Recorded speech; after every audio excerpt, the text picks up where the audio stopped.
साथियों, हम लोग अपना सुबह उठकर घर का सारा काम ख़त्म कर लेते हैं। उसका बाद स्नान करते हैं तो पहला पूजा तो हम लोग सूर्य देव के ही करते हैं। सुबह उठकर नहा धोआ कर उन्हीं को तो जल देते हैं।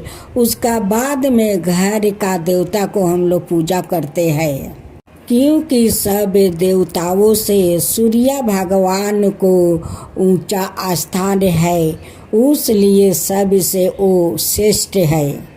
हम लोग जो सुबह उठकर सूर्य भगवान को जो जल देते हैं कि सूर्य भगवान शांत रहेंगे तभी तो मानव जाति धरती पर शांत रहेंगे। अगर सूर्य देव क्रोध हो जाते हैं तो उनकी क्रोध से सारा दुनिया भस्म हो जाते हैं, क्योंकि उनकी तेज इतना है कि अपना तेज से वो चाहे तो दुनिया को, संसार को वो जरा कर भस्म कर देते हैं। नदी नाला जो भी है सबको सुखा देते हैं, बाग बगीचे को सुखा देते हैं। उधर जानवर लोग भूखे प्यासे मरने लगते हैं, इधर मानव जाति उनकी ताप से मर रहे हैं, तड़प रहे हैं। इसलिए हम लोग सूर्य भगवान को सुबह उठकर उन्हें जल देकर हम लोग शांत करते हैं। उधर सूर्य भगवान का पुत्रा शनि देव अपना टेढ़ी आँख से अगर किसी को देख लेते हैं उन पर तो विपत्ति बरस पड़ता है। इसमें शनि देव भी श्रेष्ठ है, क्योंकि सूर्य भगवान क्रोध होते हैं तो सारा दुनिया को जलाकर भस्म कर देते हैं। अगर शनि देव को परपोक किसी पर पड़ जाते हैं, उनकी दुख का विपत्ति उन पर टूट पड़ता है। इसलिए शनि मंदिर में जाकर उन्हें तेल चढ़ाया जाता है, तेल से स्नान किया जाता है ताकि शनि भगवान तेल से शांत रहे। इसलिए तेल से उन्हें अभिषेक होता है, सुबह उनकी पूजा होता है कि शनि भगवान वो शांत रहे तो सारा दुनिया शांत रहेगा। सूर्य देव और शनि देव दोनों को शांत रखना सबसे अधिक ज़रूरत होता है। वो दोनों शांत रहेंगे तो सारा मानव जाति शांत रहेंगे, बाग बगीचा हरा भरा रहेंगे, नदी नाला जल से भरा पूरा रहेंगे। एक गांव में एक ब्राह्मण और ब्राह्मणी रहा करते थे। ब्राह्मण बहुत आलसिया था, वो बाहर काम करने नहीं जाता था। ब्राह्मणी रोज कहती थी कि ब्राह्मण देव बाहर जाइए, कुछ काम कर लीजिए कि हम लोग का पेट भर सके। लेकिन ब्राह्मण देव ब्राह्मणी को बात को ध्यान नहीं देते, बस सुबह उठकर स्नान कर लेते थे, सूर्य भगवान को पूजा पाठ करके आकर घर में सो जाते थे। ब्राह्मणी ब्राह्मण देव को कहते कहते थक गई थी, लेकिन ब्राह्मण देव कभी ब्राह्मणी को बात नहीं सुनते थे। एक दिन ब्राह्मणी गुस्से में आकर कहती है कि ठीक है, जब तुम बाहर नहीं निकलोगे और नहीं काम करोगे तो एक काम करो, हम दोनों चलकर तालाब में डुबकी लगा देते हैं और अपना प्राण को त्याग देते हैं। नहीं रहेंगे और नहीं हम काम करने के लिए बोलेंगे और नहीं आपको इतना बात सुनना पड़ेगा। हम दोनों चलकर तालाब में डुबकी लगाकर अपना प्राण त्याग देते हैं। ब्राह्मण देव तो ब्राह्मणी का बात सुनकर वो गुस्से में घर छोड़कर निकल जाते हैं। एक मिट्टी का कलश लेते हैं, पूजा का समगर ही लेते हैं और अपना गमछा से चेहरे को ढाक कर ब्राह्मण देव जंगल के तरफ निकल जाते हैं। सभी गांव वालों कहने लगे कि देखो देखो, ब्राह्मण देव अपना मुंह ढाक कर वो जंगल के तरफ जा रहे हैं। वो सभी लोग ब्राह्मण देव को अपमानित कर रहे थे। ब्राह्मण देव मन ही मन सोचते हैं कि घर में रहती हूँ तो ब्राह्मणी चिल्लाती है। जब बाहर निकली तो गांव वालों कैसे कैसे बात सुनाते हैं। ये गांव वालों के बात सुनकर ब्राह्मण देव को तो बहुत तकलीफ पहुंचा। अपना मुंह ढांकते हुए वो जंगल के तरफ निकल गया।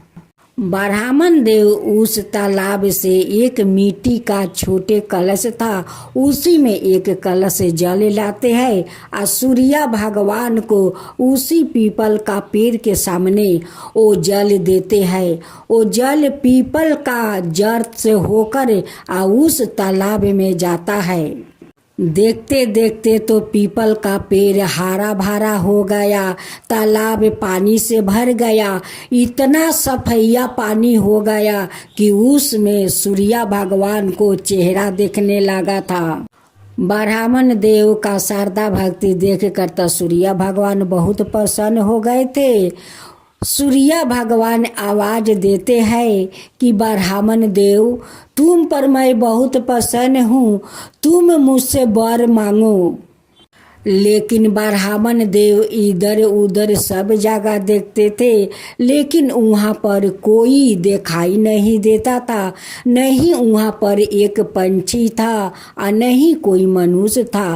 वो ब्राह्मण देव डरने लगे, कहने लगे कि भाई इस पीपल के गाछ से आवाज आता है, लगता है कि यहाँ पर कोई भूत पिचास के वास है। इसी आवाज के कारण ब्राह्मण देव सुन कर वो डर डर कर वो दुबला पतला होने लगा। एक दिन ब्राह्मणी चिंता कर रही थी कि मैं तो ब्राह्मण देव को गुस्से में बोला था, ना जाने ब्राह्मण देव घर छोड़कर वो कहाँ चला गया है। अब ब्राह्मणी को मन नहीं माना। ब्राह्मण देव का ढूंढने के लिए ब्राह्मणी जंगल के तरफ निकल जाती है। वो चलते चलते जंगल के तरफ जाती है, देखती है कि एक पेड़ के पास ब्राह्मण देव पूजा कर रहे हैं सूर्य भगवान को। वहाँ जाकर देखती है तो ब्राह्मण बहुत दुबला पतला हो गया है। ब्राह्मण को दुबला पतला देखते हुए ब्राह्मणी बहुत आश्चर्य में पड़ जाती है।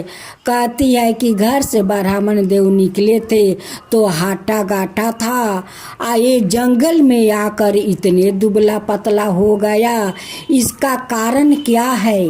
ब्राह्मणी जाकर ब्राह्मण से पूछती है कि ब्राह्मण देव, आप तो घर से निकले थे तो आप हट्टे घटे थे, आप यहाँ पर आकर इतना दुबला पतला क्यों हो गया, क्या बात है। ब्राह्मण देव कहते हैं कि मैं क्या बताऊं ब्राह्मणी, इस पीपल के पेड़ से आवाज आता है। जब मैं सूर्य देव को जल देता हूँ तभी न आवाज आता है कि मैं तुम पर बहुत प्रसन्न हूँ, तू वरदान मुझसे मांगो। ब्राह्मण देव का बात सुनकर ब्राह्मणी तो समझ गई।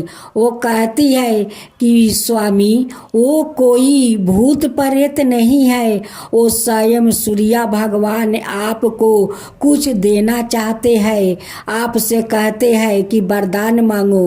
वो स्वयं सूर्य देव आपसे बात करते हैं, यहाँ पर कोई भूत प्रेत नहीं है स्वामी। ब्राह्मणी कहती है कि जब सूर्य भगवान देना चाहते हैं तो आप क्यों नहीं सूर्य भगवान से मांग लेते हैं। ब्राह्मण देव कहते हैं कि ब्राह्मणी, मैं क्या मांगूं, मुझे तो कुछ मांगना ही नहीं आता है, तो मैं क्या मांगूं। तब ब्राह्मणी कहती है कि ठीक है, जब काले आप तालाब में स्नान करने जाएंगे, आज जब सूर्य देव को जल देंगे, ये आवाज आएगा, तभी ने आप सूर्य देव से मांग लेना।